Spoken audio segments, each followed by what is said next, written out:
The battleground of our era is the economic mythology. And this is the very structure and foundation of the economic system we live within, which is shifting and changing under our feet. So the question is, are we comfortable moving into a system that this author calls technofeudalism, where feudalism was a system where we had lords and serfs and a major power imbalance between them? And the problem really right now is that this battleground over the economic mythology is completely invisible to most people. And this author convinced me that the fact that this is invisible to most people is actually a strategic move on the part of people inside these tech platforms who want to shift our system toward a more power to the powerful dynamic. As such, one of my tasks on this channel is to make the battleground visible. And one of the problems here is that one of the ways these strategic actors make things invisible is by making it boring. So they think, okay, if we make it uninteresting enough, then people just won't pay attention, and what we're doing will just fall under the radar. And because of that, I kind of admit that this video might not be as riveting as me talking about economics usually is, but I do need to lay some groundwork. And there will be some interesting parts, like when we look at how exactly are these tech platforms doing this. We're going to look at a quote from her on the Spanish conquistadors coming in and sort of being aggressive, but being welcomed with hospitality and even being welcomed as if they're gods, because the people of the Caribbean islands could not imagine their own destruction at the hands of these people. And that analogy will be really fun. But I do promise if you're willing to stick with it to the end of the video, you will understand my channel better, what I'm doing with it, why do I call it the New Enlightenment. That's a reference to the Old Enlightenment, where the Old Enlightenment thinkers were up against the power structures of their time, and they were engaging in a similar battle that has a lot of analogies to the kind of battle that we need to step up to the plate and participate in today. And because I'm using battle language here, I am going to talk about this with an our side and a their side, where their side supports a power to the powerful dynamic, supports a movement into techno-feudalism, and our side supports moving into a system that supports life on this planet and human values. Those are the two sides. So what is economic mythology? And I define this as the set of concepts and anecdotes and models and stories and ideas that shape how people understand the economic system we live within. That is, that shape people's understanding of how it works, what's valid and invalid economic activity, what's legitimate and illegitimate. And ultimately, this is going to shape how our court system, how our legal system works, because our legal system basically upholds going after people who are engaging in illegitimate economic activity and letting things slide if we don't necessarily value it or understand it or appreciate it. And there's going to be a few things to understand about economic mythology. One is it's not necessarily bad. I know sometimes people think if something's a myth, that means it's false or misleading or whatnot. That's not the way I use economic mythology. As a matter of fact, we can't have any economic system without some kind of understanding of the system, some kind of economic mythology that's upholding it, that's causing people who are involved in the system to make it function and make it work. So it's not necessarily good or bad. As a matter of fact, one of the things our side is going to have to do is think about what would be an economic mythology that would support a better system. Examples of concepts here include gains from trade, comparative advantage, the invisible hand, property rights. Concepts can include religious imperatives of a culture, such as don't work on the Sabbath. It's immoral to work on the Sabbath. It includes cultural norms, like most jobs don't involve working on the weekend. A lot of the economic mythology is actually contained in examples and anecdotes. For example, in economics courses, we talk a lot about the industrial, like factories and production of physical goods when we explain some of our concepts. Like a t-shirt factory or an ice cream shop might be typical examples you would hear in an Econ 101 course. And yet physical goods actually have really different properties from digital goods or informational goods. Anecdotes can include many stories about what happened to that person who invested in crypto and lost all of their money, or what happened to the person who didn't pay back their loan and they went bankrupt. Those are examples of anecdotes. Oftentimes, if there are stories and anecdotes that are sort of floating around social media as a defense for certain things, that you're kind of sick of hearing that same example repeated over and over and over, that would be an example of an anecdote that's part of an economic mythology. And then stories include things like the way we make sense of history. What happened in the Great Depression? What happened in the 1970s with stagflation, where you had high inflation and high unemployment at the same time? What's the narrative that we tell around that event? That's part of the economic mythology. A second thing to understand about economic mythology is that there's not just one overarching economic mythology, but there's many different sort of subgroups that uphold different parts of our system that have their own variation on the economic mythology. So we might look at Wall Street. They have their own little economic mythology. You might look at nonprofits or government or organizations, government regulatory bodies, people who work for the Federal Reserve. And there may be commonalities across these different groups, but also massive differences between the economic mythology that's in operation in these groups. As a matter of fact, sometimes there's even parts of an economic mythology that are in operation in one group that contradict the economic mythology in another group. So there's not just one economic mythology. And then the last point to understand here is that an economic mythology is a constellation of ideas, where I use the term constellation to think of many, many different stars, where each star is a story or an anecdote or an idea. But just like a constellation has a story and a narrative that sort of weaves them together, that you have to superimpose on top of the different stars in the sky.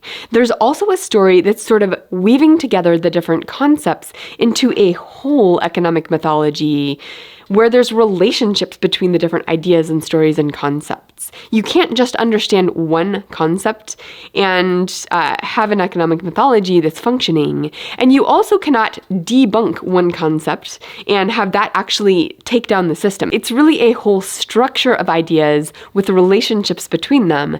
It's a constellation. So if the battleground of our era is a battle over the very economic mythology that structures our system, how exactly do we engage in that battle? I want to give you 5 tasks that our side needs to undertake to engage. And then after I've done that, I'll give you some examples from this book. First off, our side needs to recognize the economic mythology that the other side is constructing and handing over to us, hoping that we'll just take it up passively without thinking too much about it. That's the first task. The second task is to critically evaluate the kind of economic mythology that they're handing over. The third task is to make visible that which the other side wants to be invisible. Because their strategy really is to make things seem inevitable, invisible, and boring so that we don't actually step up and take a role in this battle. And of course, my job on this channel is to really make things not boring, but interesting, not inevitable, but actually something that we have agency in, and not invisible, but visible. Our fourth task is to resurrect our sense of agency in evaluating and directing the economic mythology toward a system that supports most people. Because there's a huge imbalance between the two sides. We have way, way more people on our side of the battle.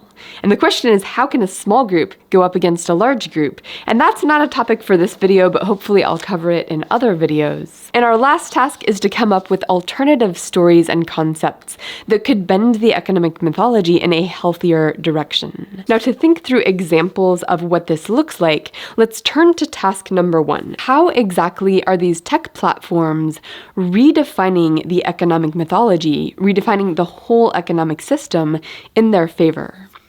And one answer here is that they're just coming in and making claims, making statements about what they have the right to do. And if you ask, how does that work? How can people just make claims and have the whole economic system bend around those claims? And the answer in part is because these digital technologies that have come on the scene in the past 20 or 30 years, these are completely unprecedented. And when something is so unprecedented, that is disorienting to people. They're looking for ways to make sense of it. And she actually calls this the horseless carriage syndrome, where we're looking for concepts from our past lives to understand the unprecedented. And sometimes those concepts don't quite fit. And the horseless carriage, of course, was meant to help people make sense of this new technology that was the automobile.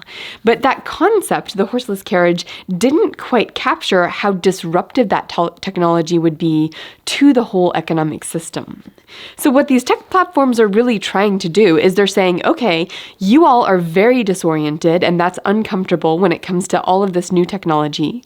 So we're just going to package together some ways of understanding it that work in our favor. We're going to hand that over to you and hope that you just lap it up like a dog lapping up water because you're so thirsty to make sense of something that's disorienting. And they're claiming new rights for themselves, just like people coming into a new country and claiming that they own the land of that country. So let me give you a quote here. A tragic illustration is the encounter between indigenous people and the first Spanish conquerors. When the Tainos of the pre-Columbian Caribbean island first laid eyes on the sweating, bearded Spanish soldiers trudging across the sand in their barricade and armor, how could they possibly have recognized the meaning and portent of that moment? Unable to imagine their own destruction, they reckoned that those strange creatures were gods and welcomed them with intricate rituals of hospitality. So if the analogy here is coming in and claiming the rights to land,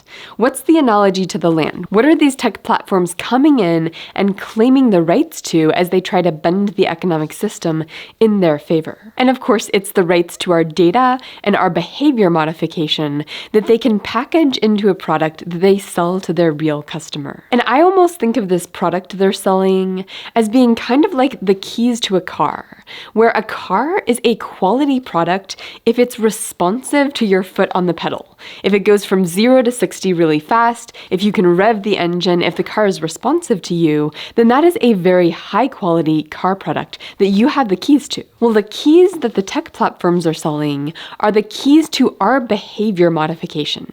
So that's going to be a higher quality product if the population is more responsive to the type of behavior modification that their real customers want. The more manipulatable the population is, the higher quality product associated with those keys they're selling.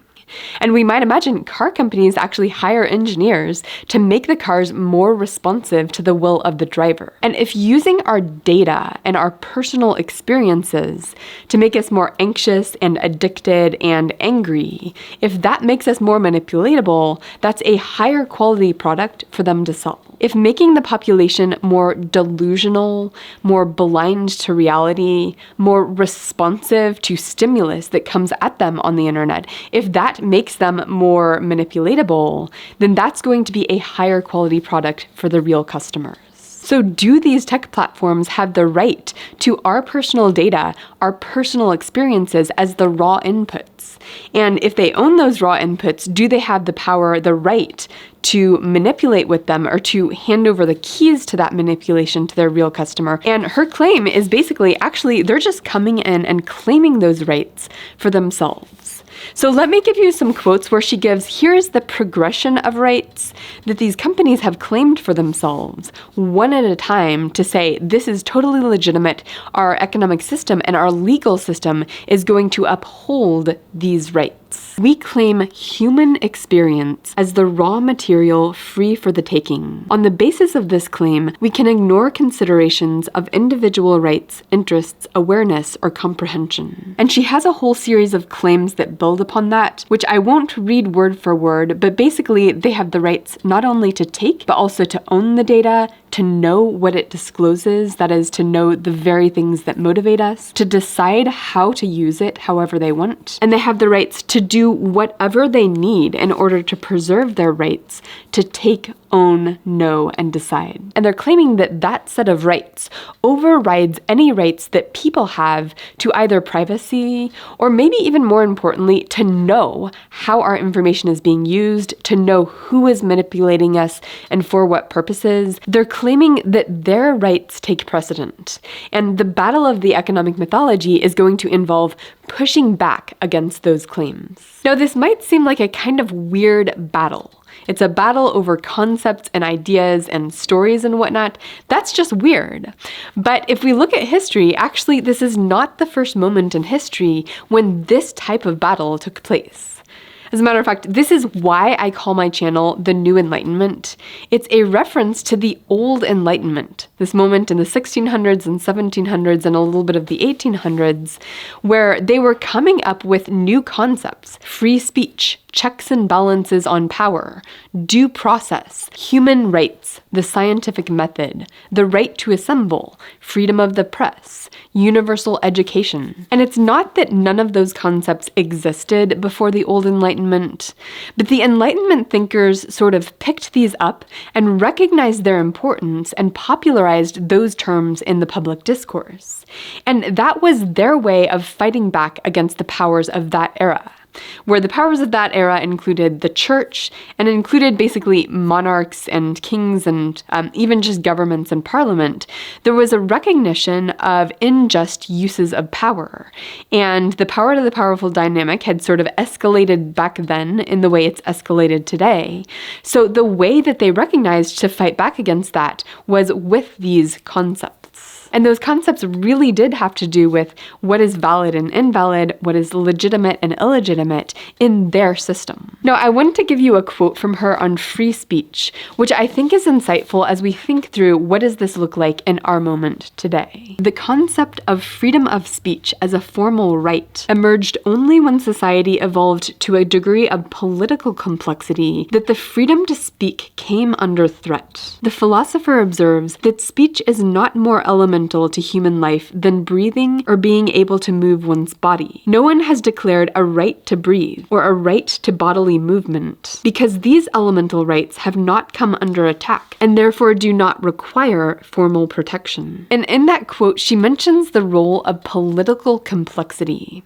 And when we look at the digital technologies, they've essentially come in and added many, many layers of complexity to our system that are causing rights that we used to take for granted, that used to not even need protections, and those sort of rights that we just thought were natural are getting trammeled in some ways. And therefore, because of the exponential growth in complexity, we may need to define new rights that our system will actually uphold. In which case, what can be done on our side of the battle? And if we turn to the definition of economic mythology, we know, of course, that the tech platforms want to define what's legitimate and illegitimate, what's valid and invalid economic activity, and they want us to just lap it up. They want us to lap up their definitions of those things. Well, we can actually push back. We can actually say, wait a second, we get to define as a public, as a community, what is valid and invalid, and our courts and our legal system and our government is supposed to be responsive to the general population. In which case, what our side needs is we need concepts and stories and anecdotes that will actually build on a healthier economic mythology. And she does this in this book. She presents different concepts, different ways of thinking about economics that might actually help us bend the economic system in a healthier direction. So I wanted to give you a couple of examples of her doing this. And the first of these is actually going to have to do with how do we even think about what an economic system is to begin with. And if you look at old definitions of what is an economic system, they oftentimes start with these questions. What gets produced? How is it produced? And who gets what is produced? Or how do we allocate goods that are produced? And if you think about it, those questions are kind of oriented around an economy of physical goods like cars and food and toys and whatnot. Those questions are a little more oriented around an industrial economy. Whereas now we're kind of moving into a digital economy or an informational economy. And digital and informational goods have completely different properties from physical goods.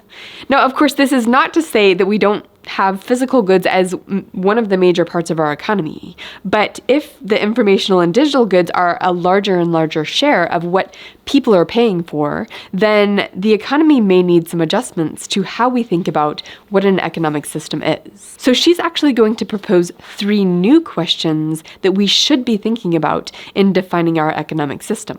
And as I give you these 3 questions, be thinking about the data and the information that these companies are gleaning from our personal experience. So her 3 questions are: who knows, who decides, and who decides who decides. And when she says who knows here, she's not just talking about our data and our personal experiences that can be used for the product they're producing. She's also talking about who knows how to rev us up, who knows how to manipulate us, and maybe even more important than that, who knows how this information about how to manipulate is being used? Who gets to know how the algorithms work? If there is information out there about the algorithms being used to promote anxiety, promote fear, promote polarization or whatever, who gets to know that information? Who gets to decide what is a valid and invalid way of manipulating the population? Who gets to decide what is a legitimate and illegitimate use of information about how to rev up our engines, how to use the keys to our motivational behavior and our behavior modification to accomplish whose goals? Now, if we look at her 3 questions, one reaction people might have is those look like governance questions, not economic questions. And if you notice on my channel, my channel is about paradigm shifts in economics, governance, and knowledge systems. And I'm an economist, but I think what I've come to realize is that these 3 things, they're so intertwined that separating them out and studying them separately doesn't actually fully make sense. And one of the problems I think we have in our academic system is the fact that we have separated these into different fields that don't necessarily talk to each other, don't necessarily venture into each other's territory too much, when the interconnection between these 3 things is actually where most of the problems in our system lie. Now, let me give you another concept she's trying to add to our economic mythology to get us thinking in ways that could bend the system in a healthier direction. And she's taking the concept from the old discussion of economics about division of labor. She's not throwing it out. We're still going to have to be thinking about how division of labor works, but she's saying, okay, we also need to be thinking about division of learning. Who gets to learn about what's going on with these algorithms? Who gets to learn about what we're learning from this data? Now, does her concept of the division of learning work when it comes to adding something new to the economic mythology that could help? And in part, this depends on, is that concept sticky? Do people intuitively understand what it means? Do people, when they hear it, start talking about things that currently we're not talking about enough? And in a lot of ways, she's doing the exact right thing. She's putting out a concept saying, this concept could help if people took it up and understood what it meant. And it doesn't have to be everybody. It could just be like division of labor is discussed more in economic circles. It's not necessarily something the broader population talks about, but it would need to be picked up by a group of people. And it's possible that that particular concept is too jargony and not vivid enough. But really the task of adding new concepts, adding new stories, adding new anecdotes to the economic mythology, that's going to have to be a task that is shared among a large group of people who are proposing many, many different new concepts. Some of them will stick, some of them won't.